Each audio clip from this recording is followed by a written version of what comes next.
से पूछिए, आप भगवान को मानते हैं? मानते हैं। क्या भगवान की भी मानते हैं? अंतर हो गया ना। तो उद्धार कब होगा? भगवान को मानने से, भगवान की मानने से। भगवान की बात गीता में स्पष्ट बताई है। इन विषय विकारों को त्यागो, काम, क्रोध, लोभ, मोह, अहंकार आदि आदि और बहुत सारी बुराइयां। अब कैसे त्यागी जाए, है ना? कोई बाहर से तो चीजें नहीं, गमला उठाया फेंक दिया बाहर। अंदर जो आत्मा में बसा लिया आत्मा को, बुराइयों को, उनको कैसे बाहर निकाले उस गंदगी को? या कहेंगे बहुत हमारे फर्श पर अच्छी तरह जम गई, वर्षों से हमने सफाई नहीं की है, तो आसानी से तो करने वाली नहीं है ना। तो एक छोटा सा उदाहरण बताया जाता है। समझो आपके पास कोई एक भरा ड्राम है और वो ड्राम पूरा गंदगी से भरा हुआ है। आपके अंदर इतनी ताकत नहीं कि आप उसको पलट सको। अच्छा बनना उसमें पलट नहीं सकते भी, और ऐसा भी संभव नहीं है कि एक एक मग्घा करके निकालो। इतने भी हमारे अंदर पावर नहीं है, कब तक निकालेंगे? तो समझ ये कहती है कि आप उसके ऊपर साफ पानी की टोटी खोल दीजिए, तो साफ पानी आता जाएगा और वो गंदा बाहर निकल जाए। एक दिन ऐसा आएगा कि गंदगी सारी साफ और वो सारा ड्राम किससे भर जाएगा? अच्छे स्वच्छ पानी से। तो साफ करनी पड़ी, कोई मेहनत नहीं करनी पड़ी। ठीक इसी तरह हम सबका जो माइंड है वर्तमान समय हम चेक करें किससे भरा हुआ, नेगेटिविटी से या पॉजिटिविटी से? वर्तमान समय चेक करके बताओ, अच्छी बातों से भरा हुआ है या खराब बातों से भरा हुआ? ज्यादातर खराब बातों से। अब वो हम निकालना चाहते हैं। आज हमारा ध्यान क्यों नहीं लगता? भाई जी हमारे 2 दिन से अभ्यास करा है, मैंने तो सिर्फ एक ही दिन कराया था। भाई जी 2 दिन से 3 दिन से कंटिन्यू अभ्यास करा रहे हैं। अक्सर करके किसी से भी जब पूछा जाता है कि आप सब ध्यान लगाते हो, मंत्र पढ़ते हैं, जिसका ध्यान लगाते उसकी मूर्ति भी सामने होती है, हाथ में माला, मुख में मंत्र भी होता है, फिर भी शिकायत ये रहती है कि पता नहीं मंत्र थोड़ी देर तो लगता है, उसके बाद आउट हो जाता है। देखो माला भी फेर रही है, माला चलती रहती है लेकिन दिमाग कहीं और चल रहा होता है। उसका कारण क्या है? बहुत छोटा सा कारण है। अगर उस कारण का निवारण कर ले तो कोई मुश्किल नहीं है अपना बुद्धियों की जगह टिकाने का। देखिए कोई बहुत कमजोर व्यक्ति है, आप उस कमजोर व्यक्ति को भी कहो कि 5 मिनट एक टिक खड़े हो जाओ, हिलना नहीं है बिल्कुल, और बेचारा कमजोर है, खड़ा तो सोचो बैठ भी ठीक से नहीं पाता हो, पड़ा ही रहता है, और आप उसे खड़े होने की बात कर रहे हैं, एक जगह टिक रहो, तो 5 मिनट हो सकता है वो खड़ा हिलने लगे, है ना? एक हस्तपुष्ट तंदुरुस्त व्यक्ति, आप उसे 5 मिनट तो क्या 10 मिनट भी कहेंगे ना एकाग्र ऐसे कैसे रहना, तो शायद वो 15 मिनट भी खड़ा हो जाएगा, क्योंकि उसके अंदर पावर है खड़े होने की। अब हम सब ने आज तक पिछले जन्मों में जैसे जैसे हमें समझ मिलती गई, खुद की समझ या सामने वाले से समझ, हमने अपने शरीरों पर तो ध्यान दिया।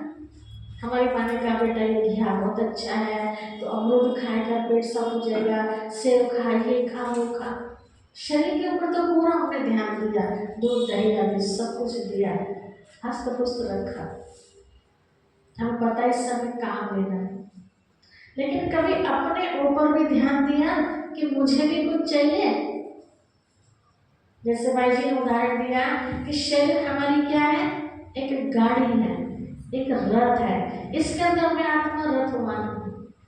तो गाड़ी को आप पेट्रोल भी दे रही हैं, उसमें वो मिलान भी डाल रही हैं, है ना, ओके सब कुछ, लेकिन ड्राइवर कुछ नहीं ले रहा है, तो गाड़ी को चला पाएगा? नहीं चला पाएगा। तो गाड़ी के साथ ड्राइवर को भी तो चाहिए। तो शरीर हमारी क्या है? गाड़ी। मैं कौन हूँ? आत्मा इस गाड़ी की ड्राइवर। तो मैं अपने आप से पूछूं, गाड़ी को तो मैंने दिया जो भी कुछ चाहिए, विटामिन ए बी सी जो भी है ना, मैंने अपने आप को क्या दिया कुछ, और दिया भी तो गलत दिया। जैसे शरीर का भोजन हम सब जानते हैं, दाल रोटी साग सब्जी दूध दही फल फ्रूट आदि, ऐसे हमारी बुद्धि का भी भोजन है। बुद्धि का भोजन है बातें। अब कैसी बातें? एक शरीर को अनाप शनाप भोजन देते हैं, है ना, एक अच्छा पौष्टिक आहार देते हैं, ऐसे बुद्धि को अनाप शनाप बातें देते हैं, तो ताकत आएगी। तो कौन सी बातों से ताकत आएगी? सत्संग की बातों से, ज्ञान की बातों से। चाहे वो किसी भी तरह का ज्ञान हो, चाहे वो शारीरिक जीवन चलाने के लिए पैसा कमाने का ज्ञान हो, चाहे आपसे संबंध हमारे बहुत अच्छे बने रहे, व्यवहारिकता वाला ज्ञान हो, चाहे आत्मा का परमात्मा से शक्ति मिलन मनाने का ज्ञान हो, इस तरह का ज्ञान हमें कितना मिला। तो आत्मा कैसी है? आप 2 दिन रोटी ना दो इस गाड़ी को तो गाड़ी चलेगी, और हम अपने आप को कैसे चला रहे हैं? इसीलिए थक हार के परेशान होके आखिर यही शब्द सुनने को मिलता है, किससे पूछो भाई कि और हाँ क्या हाल चाल है, कैसे चल रहा जीवन, तो क्या सुनने को मिलता है? डॉक्टर बस काट रहे हैं, कट रही है ना। शरीर स्वस्थ है, सब कुछ है, लेकिन फिर भी यहाँ से परेशान है। क्यों परेशान है? जैसे यहाँ कुछ नहीं दिया ना तो कितनी बेचैनी होती है, ऐसे यहाँ कुछ नहीं दिया तो वो अलग तरह की बेचैनी। तो वो आपने बुद्धि को, मन और बुद्धि तो भागते ना इधर, तो क्यों भाग रहे, क्यों भटक रहे हैं? एक तो हमने इनको दिशा नहीं दिखाई है, कहाँ बैठना चाहिए तुम्हें, कहाँ लगना चाहिए। दूसरा, हमने इनको खुराक नहीं दी है, दिमाग को, शरीर के दिमाग को तो खुराक दी, लेकिन आत्मा के पास जो बुद्धि है उसको हमने खुराक नहीं दी। और आज हम उससे क्या कहते हैं? हे मन, हे बुद्धि, बस तुम्हें कृष्ण जी के पास टिकना, इधर उधर बिल्कुल नहीं जाना। और थोड़ी देर तक टिकेगा बेचारा, उसके बाद फिर हम आपको कहते हैं तू बड़ा कपटी है, तू बड़ा छली है, तू बड़ा शैतान है, तू घोड़ा है, पता है क्या नाम देते हैं। गलती किसकी है? गलती किसकी? गलती हमारी अपनी। तो गीता का ज्ञान हमें ये सिखाता है, जैसे कोई आप एक मशीनरी खरीदते हैं तो मशीन के साथ एक बुक आती है, उसमें सारी जानकारी हमें मिलती है कि इसको कैसे चलाना होता है। तो गीता का ज्ञान हमें सिखाता है जीवन को सुचारू रूप से कैसे चलाया जा सकता है। ठीक है, तो ये था वो गीता का ज्ञान, द्वापर में नहीं दिया था, वर्तमान समय दिया जा रहा है। और लेने वाले कौन? भाई जी ने कहा गीता का ज्ञान जो ओटे सो अर्जुन, तो हम सब कौन है? अर्जुन। अकेला अर्जुन ही स्वर्ग में जाएगा क्या? अकेला व्यक्ति कुछ कर सकता है? स्वर्ग में और भी सब चाहिए ना। तो हम सब स्वर्ग में जाने वाले गीता के ज्ञान को धारण करें, जो निराकार पिता परमात्मा ने दिया है। अब जो बात आई है कि श्री कृष्ण द्वापर में नहीं आए, तो फिर कब आए? ये राज कल खोलेंगे। अभी टाइम है, टाइम देखिए 8:30 बजे, 8:30 बजे है टाइम, कल बताएं। ठीक है, श्री कृष्ण द्वापर में नहीं आए तो फिर कब आए? क्यों कहा लोगों ने कि वो द्वापर में आए, है ना। शास्त्र वाले बताते हैं कि राम जी पहले आए, कृष्ण जी बाद में आए, है ना। ये विचार करके आना आप सबके।